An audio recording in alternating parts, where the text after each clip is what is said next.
So I've already covered dumbing down the system characters.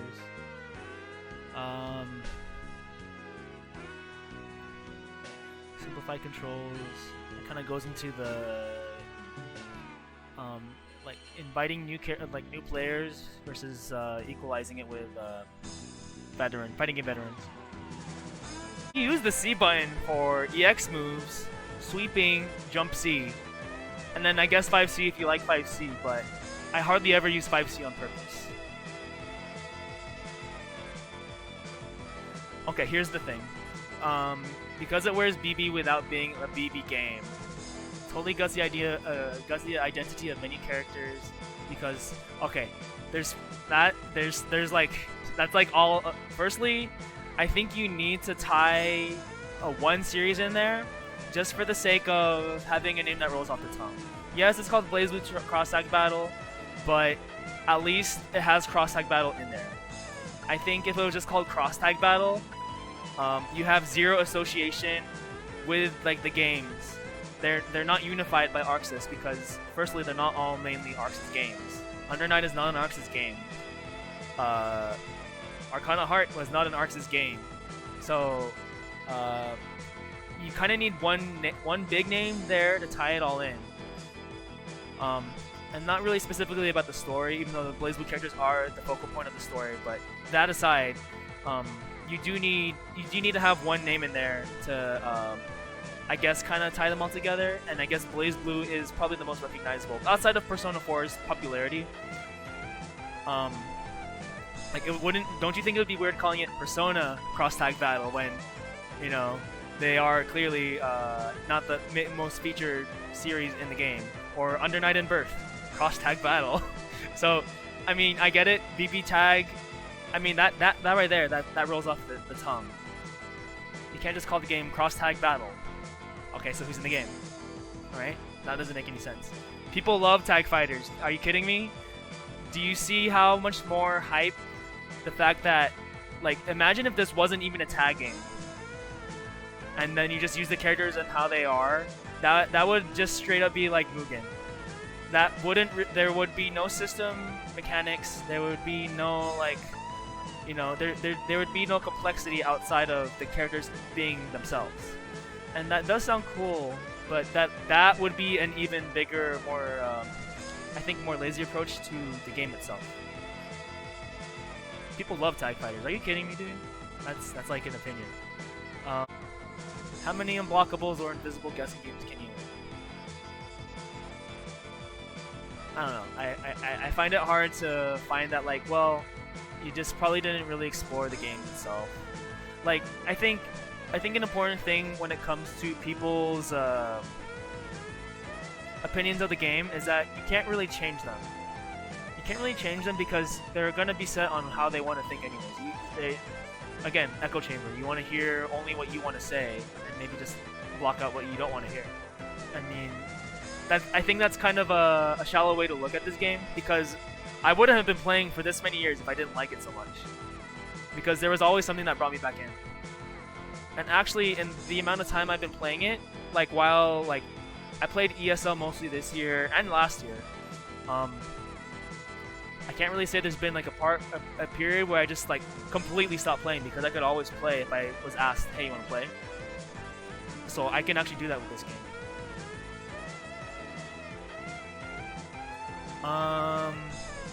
Let's see. I personally just like how whatever bland Weiss is compared to Mitsuru. Same 5A, comparable, arguable more value on the team.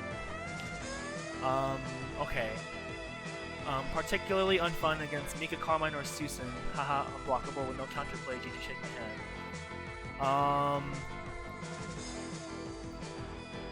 You see, now that is a type of playstyle, but it's not really like every single person is playing this. I think the one thing that's good about this game is that while yes there are tiers, it's not like any single character is impossible. Yeah, I think you can make any character work as long as you pair them with the correct character or play them a specific way. And I think when it comes to having to deal with strong meta teams or teams that are just strong in general, I think if you play the characters well enough, I I think even the strongest team like Yumi Adachi, yes, in the hands of a seasoned player, yes, very challenging team. But I think even they have their shortcomings.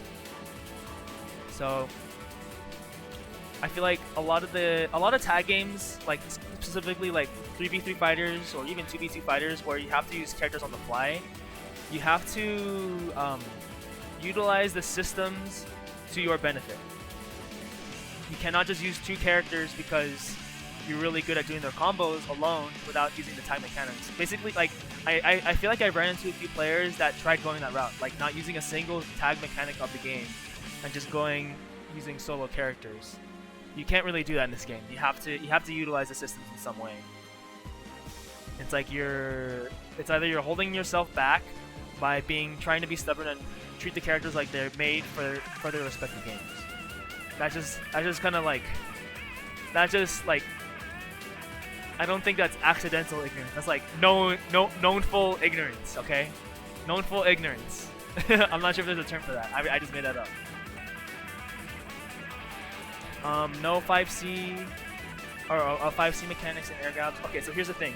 Most of these games have overheads of some sort. And yes, they are regulated to the standing heavy of the characters, and they are telegraphed. And you can't combo off of them. You can only combo into them or just do the move as itself as an overhead.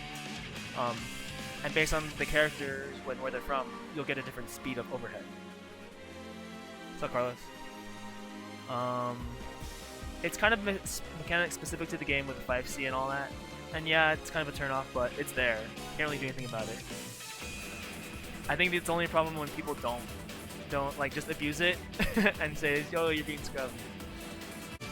I think when it comes to dumbing down the characters, this is actually more of a personal story for me. Here, let's go to a quieter song. This is actually more a personal story to me. All the franchises, the main franchises that are represented in this game, Blazblue, Under Night and Birth, and Persona 4 Arena. I was strictly a Marvel player when this game, well, before this game came out, or even like when this game was announced. I was strictly a Marvel player. Like, I hardly ever dabbled into other games, but I always wanted to dabble into anime fighters. And this game allowed me to do that because while the characters are dumbed down from their original versions, I was able to learn them in this game and play them how they were made for this game and not how they were made in their respective games. So I feel like that's an often it's way overlooked because they only see the game for like, well, I don't like this game and this is why. I feel like that's shallow to say that the characters are dumbed down when it is a tag game. So you have to use the tag mechanics to really bring out the shine of the game itself. And then you realize, oh, I have to learn 2 characters. And then if you utilize the game's mechanics, then you realize, don't you think it would be way more convoluted if the characters were their original forms? Like, if you had to count Persona cards, if you had to manage the risk, or what is it called? That meter in Under Night, the Vorpal. And if you had to manage every single character's individuality in BB regular CF, every single character is they're tailored very specifically. So when they're in this game, yes, they are dumbed down, but you have to piece 2 characters together. That's like, if I piece a team of one character with another character, you get totally different team dynamics. Like, yes, I team Orie with Linne and Izue quite often because those are my main 3 characters. But if I teamed Orie with, say, Weiss-Schnee, very different team. If I teamed Orie with Ruby, very different team. If I teamed Orie with Mika, very different team.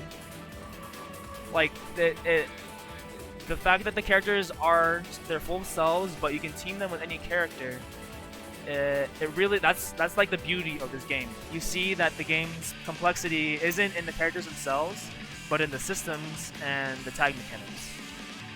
So I think it's important to look at those as focal points of what the developers were trying to accomplish, and not so much that, oh, I don't get to use Orie's like summoning orbs or her force functions the way I would like to.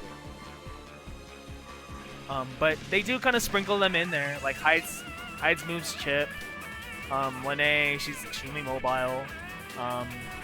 All the Persona characters have a Persona type move, but not necessarily detached from them. But they all have Persona moves of some sort. All the Blazblue characters, most of their mechanics are there, but maybe in a more simplified form that works more for this game, and not so much that you have to pay attention to their specific leaders. So I think the way they made it for and even Heart, she has homing dash, which is exclusive to her series, Arcana Heart. So, anyways, I feel like I've covered that enough. Evil Tora, though good. I'll try my easier team though. But basically, yes, they are dumbed down, but for the sake of bringing out the beauty of the tag mechanics of this game. Because I feel like BBTAG took the concept of active switch from Marvel Infinite and turned it to its own, because where in that game I feel like it was almost too free to do whatever you wanted. You were limited to your resources in this game, and you can have some freedoms with it, but you can't go freaking wild. So I think the way they executed was very, very good. Because on top of that, they also took Marvel 3's assist system, but made it so that your character had 3 assists instead of just using just 1. So that made it so that most characters have, instead of just using them for the assist, you have to be able to use them on point at some point. You know? So I think that's a really good aspect of the game. Not just using a characters for their assists, or not just using them for being a point.